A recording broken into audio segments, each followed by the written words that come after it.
Samantala, tampok ngayon sa isang mall sa Davao City ang mga larawan ni President-elect Rodrigo Duterte.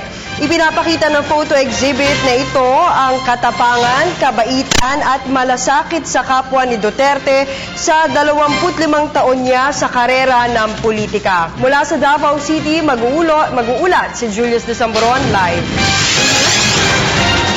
Yes, Aljo, alam mo, katatapos-tapos nga lamang ng programa dito sa isang mall, dito yan sa Davao City, kung saan nga tampok nga itong mga larawan ni incoming President Rodrigo Duterte. Alam mo, sabi nga sa isang kanta, malalaman mo nga daw sa yung lumipas, yung nakasaysayan sa lumipas sa isang larawang tupas. Pero yung mga larawan na nakapaskil dito sa exhibit na to talagang hindi kumukupas, lalo nga pat ang tampok nga dito ang susunod na Pangulo ng ating bansa.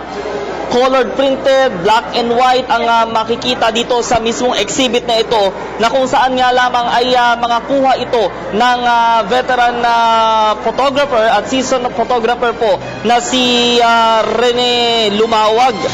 Itong siguro siya na nga yung isa dun sa mga nakasaksi na nga dito sa 20 taong political career ni Duterte sa kasaysayan. Kasunod nga ng People Power Revolution ay naitalaga nga si Duterte bilang officer in charge na vice mayor. Hapon ng formal na ngang i-unveil ang mga larawang ito kung saan ay halos hindi magkamayaw ang ilan natin mga kababayan na isa-isahing lapitan ang mga larawan at basahin yung bawat detalye ng kuhang ito. Gaya nga nung isang larawan na nagpapakita ng pisto kasama nga si Duterte, kung saan nga noy OIC mayor nga lamang siya o OIC vice mayor, at kasama nga niya din dito sa mga larawan na ito yung kanyang pagtungo sa mga children's ward nitong Davao Medical Center. Kanina din ay namataan din nating bumisita dito si incoming Presidential Communications Office Secretary Martin Andanari. So yan pa rin ang ulat mula pa rin dito sa Davao City. Julius Desamboron, Telebisyon ng Bayan. Salamat, Julius Desamboron.